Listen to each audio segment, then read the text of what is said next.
बोलो श्री नारायण भगवान की जय।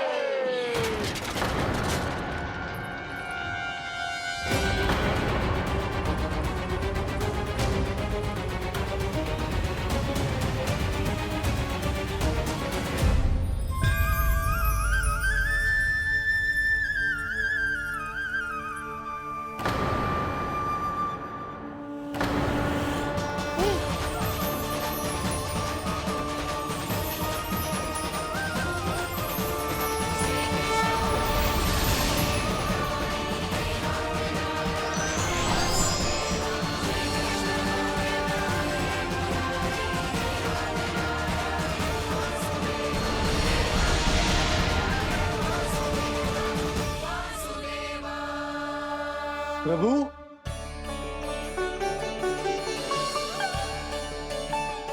प्रभु,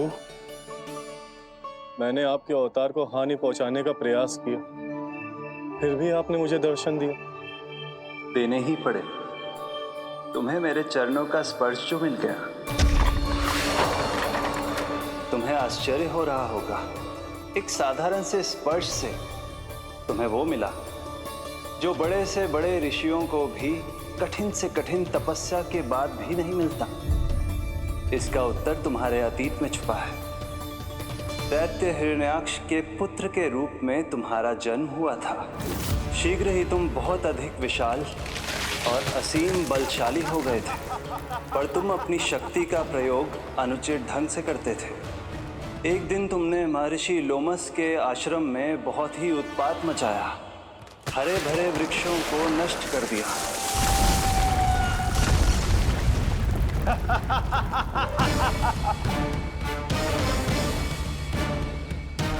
देख क्या रहे हो ऋषिवर? ये विशाल वृक्ष भी मेरे इस विराट तन के आगे कुछ भी नहीं है। जिसे स्वयं अर्जित तक नहीं किया, उस तन पर इतना अभिमान। तो सुन ले, जिनसे तेरा तन बना है, उन्हीं पंच तत्वों में इसी क्षण ये विलीन हो जाएगा। ये मेरा श्राप है तुझे, मेरा श्राप है तुझे।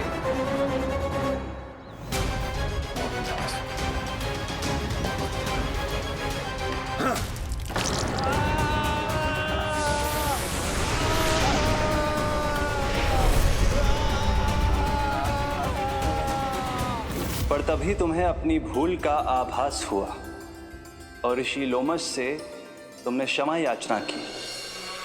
क्षमा करे ऋषिवर, क्षमा करे। मैं मूर्ख, अभिमानी हूँ, अज्ञानी हूँ, परंतु आप तो दया के सागर है। कृपा करे ऋषिवर, कृपा करे। बिना तन के मैं कैसे जीवित रह पाऊंगा? तुम जीवित भी रहोगे और अपने दैनिक कार्यों का संचालन भी कर पाओगे, किंतु सजीव प्राणियों या निर्जीव वस्तुओं की सहायता से ऐसा जीवन तो मृत्यु के समान है ऋषिवर। इससे अच्छा है आप मुझे जीवन से मुक्ति दे दो। मुक्ति भी अवश्य मिलेगी तुम्हें, पर जब तुम परम प्रभु श्री हरि नारायण के चरणों का स्पर्श करोगे, चरणों का स्पर्श करोगे। और यही नहीं शक्तासुर, कल जब तुम मुझे खोज नहीं पा रहे थे, तब भी तुमने हार नहीं मानी। 7 प्रहर तक 7 बार मेरी और मेरे गोकुल की परिक्रमा की। इस क्रम में तुमने अनजाने में ही अपना पश्चाताप पूरा किया और पुण्य अर्जित कर लिया। इसलिए मैं तुम्हें मोक्ष प्रदान करता हूं। इसलिए मैं तुम्हें मोक्ष प्रदान करता हूं।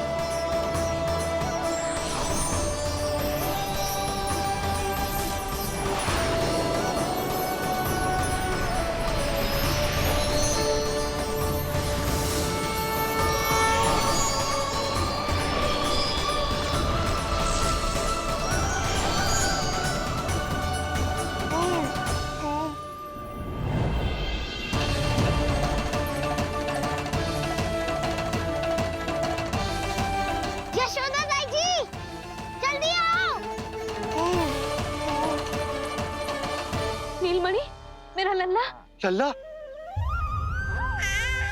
तुझे कुछ हुआ तो ना है ना? तुम ठीक तो है ना? मेरा नीलमणि, मेरा प्यारा बच्चा।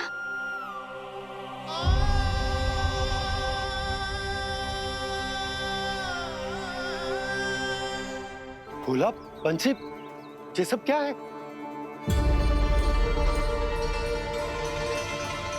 उज्जवल, ये किसने करो है? और देख, कहानी मत सुनाइयो। उज्जवल पुत्र, कैसे हुआ ये सब? किसने किया? और किसने? महाबली नीलमणि ने, बड़ी ताई जी।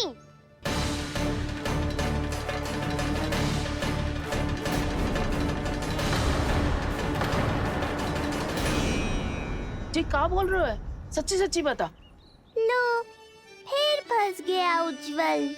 मैं सच्ची कह रहा हूँ। अचानक तीव्र वेग से वायु चली। फिर ऐसे लगो जैसे कोई भूकंप आ रहा है। और फिर जब मैंने देखा तो ये सकट अपने आप हिल रही थी, खड़खड़ खड़खड़ खड़खड़ खड़खड़। फिर मैंने साहस दिखाया और उस सकट को रोकने का प्रयास करो। पर सकट ना रुको, जे हिले ही जा रहा था, खड़खड़ खड़खड़ खड़खड़ खड़खड़ खड़खड़ खड़खड़। और फिर ऐसे ही हिलते हुए अचानक से आगे बढ़कर सीधा नीलमणि के ऊपर चला आए हो। और फिर सकट भी हिल रहा था, खड़खड़ खड़खड़, और सकट का सामान भी हिल रहा था, थरथर थरथर। ऐसा लगो जैसे सकट नीलमणि को कुचलने को।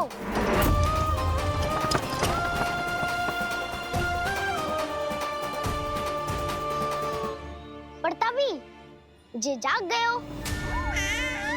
इसने खींचकर अपने पांव का प्रहार करो और चीख गया सकट आकाश पे।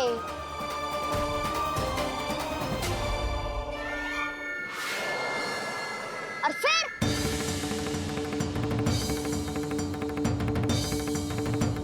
धड़ाम, सब भूमि पे गिरकर चकनाचूर।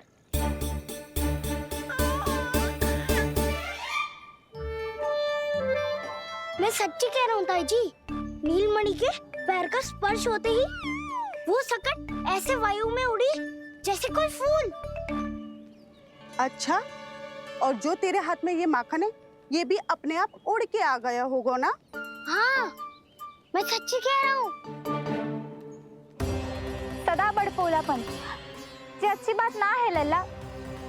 सत्य बता। मैया, मैं सत्य बोल रहा हूँ। ये सकट अपने आप ही आयो था और नीलमणि के प्रहार करते ही दूर जा गिरो। अरे, ये बड़बोले से पूछने से अच्छा है कि हमें स्वयं विचार करना चाहिए कि ये सकट टूटा कैसे। हाँ नंदराज, हाँ, हम भी आरती के लिए भीतर चले गए थे। हाँ। अरे, आप सब मेरा विश्वास क्यों ना कर रहे हो? नीलमणि के प्रहार से ही उज्जवल, सकट बहुत पुराना था, पहिया ढीला होकर खुल गया होगा। यशोदा, अनेक कारण हो सकते हैं, चिंता करने की कोई आवश्यकता ना है। मैं चिंता क्यों करने लगी भला? मेरे नीलमणि के गले में रक्षा वाला कंठक पहले से ही है। और हम ये सब पूजा पाठ इतने विधि विधान से इसी के लिए तो कर रहे हैं, है ना पंडित जी? हाँ रानी जी। तो बस फिर मेरे लल्ला को कछु क्यों होने लगो? और आप सब स्वयं ही देख लो ना, जे इतना बड़ा सकट टूट के बिखर गया है, किंतु मेरे लल्ला को एक खरोच भी ना आई। इसका अर्थ तो यही है ना कि हम जो भी कर रहे हैं सही कर रहे हैं। मुझे चिंता करने की कछु आवश्यकता ही ना है। चलो सब भीतर चलते हैं। हाँ हाँ, लल्ला को भूख भी लगी आई होगी। चल।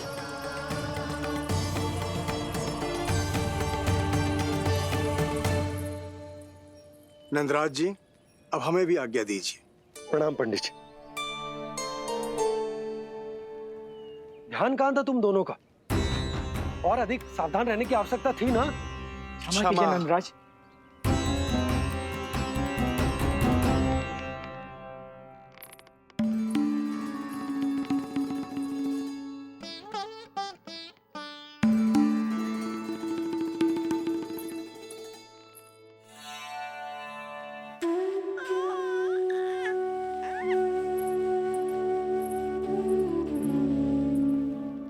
यशोदा, क्या हुआ? बोलो ना, क्या सोच रही हो? मुझे बहुत चिंता हो रही है जीजी। मेरे लल्ला के साथ कुछ ना कुछ दुर्घटना होती रहती है। अरे, अभी बाहर ही तुम सबको समझा रही थी, अब भीतर आते ही क्या हो गया तुम्हें? बाहर समझाने वाली मैं ना थी जीजी, वो तो गोकुल की रानी जसोदा थी, किंतु भीतर से मैं अपने नीलमणि की मैया हूँ, बस। और एक मैया को कितनी चिंता होती है, इसे आपसे अधिक कौन जान सकता है। बहुत बड़ा धक्का लगा है मैया को इस घटना से। अब तो ये मेरी रक्षा के लिए और भी अधिक चिंतित हो जाएंगी। यंत्र का कंठक, पूजा पाठ, इतने सारे प्रहरी, सुरक्षा के प्रबंध, यदि इतने सबके बाद भी मैं अपने लल्ला की रक्षा न कर पाई तो मुझसे अधिक अभागी कौन हो सकती है? मैं तुम्हारे मन की दशा समझती हूँ यशोदा। इसी चिंता के कारण ही तो मैंने आज तक अपने पुत्र को छुपा कर रखा है। मैं जानती हूँ जीजी, मैं समझती हूँ। मैंने तो नीलमणि के लिए इतने सारे संस्कार भी करो हैं, पूजा पाठ की है, किंतु मैंने तो आज तक अपने पुत्र का एक भी संस्कार नहीं किया है। आंसू पोंछ लीजिए बड़ी माँ, शीघ्र ही सब कुछ ठीक हो जाएगा। जब मैंने उसे जन्म दिया, उसके बाद से आज तक न उसे घर के बाहर लाई हूँ, न कोई संस्कार किया है। मैं तो उसका नामकरण भी नहीं करवा पाई हूँ यशोदा। उसके जन्म के समय स्वामी ने ये संदेश भिजवाया था कि उस कंस को हमारे पुत्र के बारे में तनिक भी भनक नहीं पड़नी चाहिए।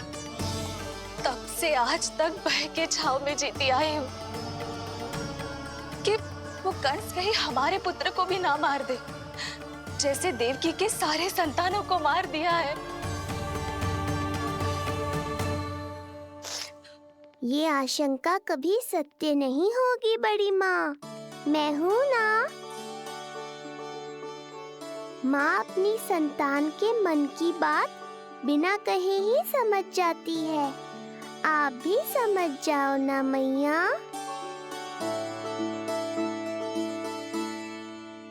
जीजी, हमें रोना ना चाहिए। हमें देख के लल्ला भी रो रहा है। मैया, आपकी सहायता की आवश्यकता है मुझे। मुझे ऐसे क्यों लग रहा है जैसे लल्ला मुझसे कुछ कहना चाह रहा है। दाऊ को हम सबसे दूर कब तक रखेंगे बड़ी माँ? ये सोच रहे होगा कि अब तक आपने इसके दाऊ को छुपा के क्यों रखो है। मैं उनसे मिलना चाहता हूँ मैया। जीजी, कितना मन करता होगा ना इसका अपने दाऊ से मिलने का। और आपके लल्ला का भी तो मन करता होगा ना कि अपने छोटे भाई को मिले। कितनी बातें करते हैं हम दोनों की इनके सामने। हाँ यशोदा, मैं भी अपने पुत्र को नीलमणि के बारे में सब कुछ बताती हूँ। तो बस फिर हमें साथ साथ रखिए ना। मेरा आधा हिस्सा है वो, उनके बिना मैं अधूरा हूँ मैया। ये दोनों भाई एक दूसरे के बिना अधूरे हैं जीजी। हमें इन दोनों को साथ ही रखना चाहिए। आप ही सोचो, यदि नीलमणि की रक्षा होगी तो आपका लल्ला भी तो सुरक्षित रहेगा। तुम सच कह रही हो यशोदा। हमें इन दोनों को मिलाना चाहिए और साथ में ही रखना चाहिए, सुरक्षित। तब तो शीघ्र ही पंडित जी को बुलाकर हमें शुभ मुहूर्त निकलवाना चाहिए। शुभ मुहूर्त? हाँ, शुभ मुहूर्त। दोनों भाइयों के मिलन के साथ साथ उनका नामकरण संस्कार भी करवा देते। अब अपने दाऊ से मिलूंगा मैं।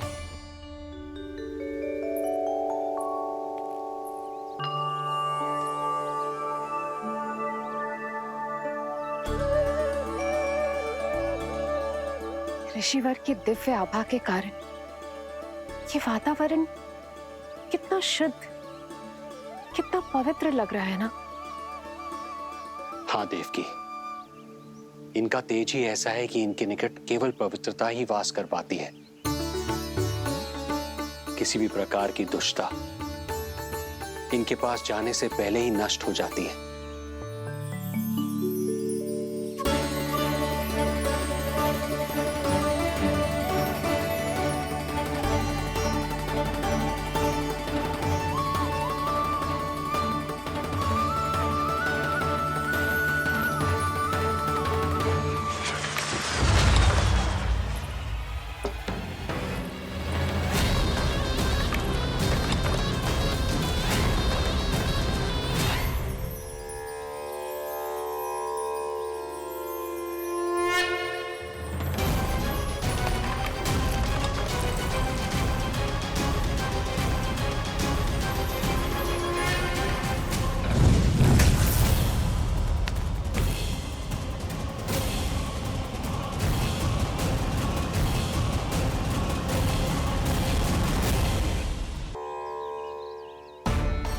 इनका तेज ही ऐसा है कि इनके निकट केवल पवित्रता ही वास कर पाती है। किसी भी प्रकार की दुष्टता इनके पास जाने से पहले ही नष्ट हो जाती है। यदि महर्षि की इच्छा के बिना मैंने भीतर प्रवेश किया तो कहीं ये मुझे श्राप ना दे दे। नहीं नहीं, इससे तो अच्छा है कि मैं यहीं आश्रम के बाहर रुकूं और यहीं से इन दोनों पर दृष्टि रखूं।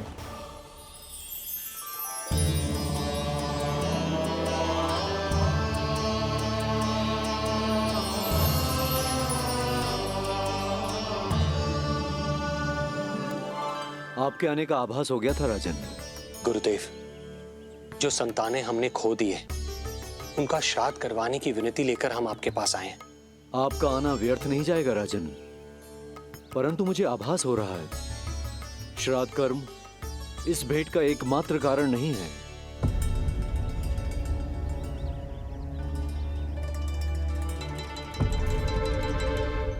आपको उसकी या कंस की चिंता करने की कोई आवश्यकता नहीं है। निश्चिंत होकर बताइए कि आपकी इच्छा क्या है। गुरुदेव, वर्तमान में मेरी प्रथम पत्नी रोहिणी पुत्र सहित गोकुल में निवास कर रही है। हमारे उस पुत्र का और भाभी यशोदा के पुत्र का नामकरण संस्कार करवा दीजिए। बस यही हमारा सौभाग्य होगा। मुझे कुछ सुनाई क्यों नहीं दे रहा है? देवी रोहिणी से उत्पन्न आपका पुत्र यादव कुल का राजकुमार है और यादवों का गुरु होने के नाते उसका संस्कार कराना हमारा कर्तव्य है। परंतु यशोदा पुत्र का नामकरण वो आप मुझसे क्यों करवाना चाहते हैं?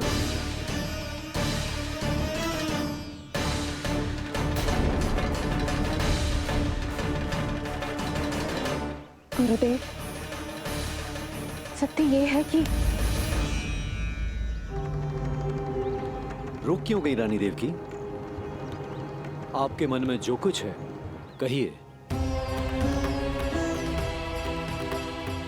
ये कैसी दुविधा में फंस गया मैं।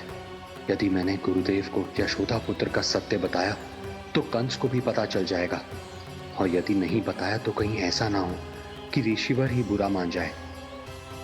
लगता है आप दोनों की दुविधा मेरे अनुमान से भी बहुत बड़ी है। अपनी या अपने पुत्र की कुंडली लाए हैं राजन? जी गुरुदेव, अपनी कुंडली है मेरे पास। देवकी,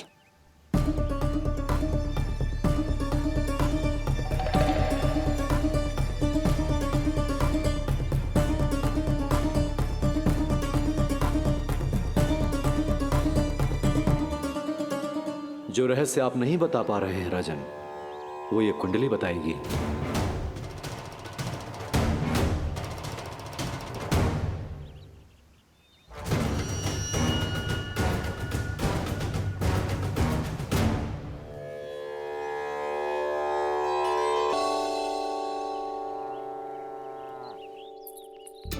लल्ला, बता कैसी है जगदा? मैया को हो क्या गया है आज? देख, सही सही बताइयो।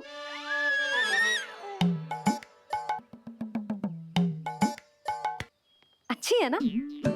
पसंद आएगी ना उसे? हाँ? या फिर जे मोर पंख वाला मुकुट दे दूं? पहली बार मिल रहा है तू, उपहार तो देना चाहिए ना? पर बड़े तो वो है ना मैया, उपहार तो वो देंगे मुझे।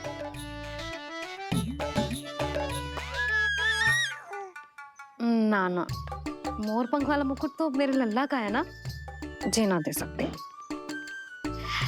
तेरे जैसा कोई कंठक या चांदी वाला कड़ा दे दूं? हाँ? इस मिलन के लिए मुझसे अधिक उतावली तो मैया है।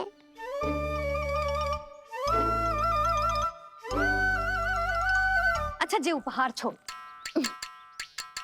तू तो जे बता कि तू उसे बुलाएगा क्या कह के?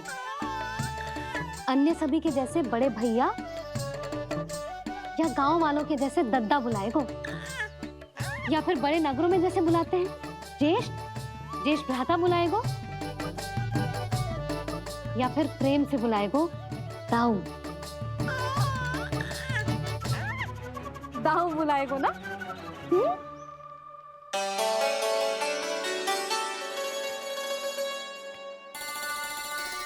सुनो आपने, हमारे लल्ला ने निर्णय ले लियो, ये अपने भैया को ताऊ कहकर बुलाएगो। अरे वाह, लल्ला ने बोलना भले ही ना सीखो, परंतु तुम्हें बता दियो। और नहीं तो क्या, लल्ला कुछ कहे ना कहे माँ तो समझ जाती है ना लल्ला?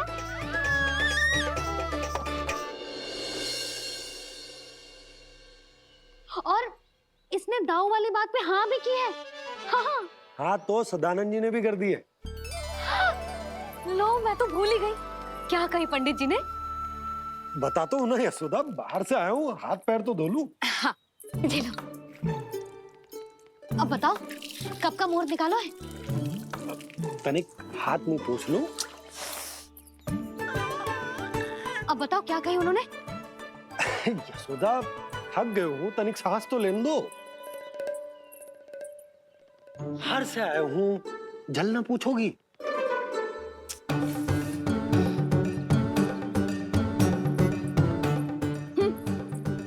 अब बता दो जी।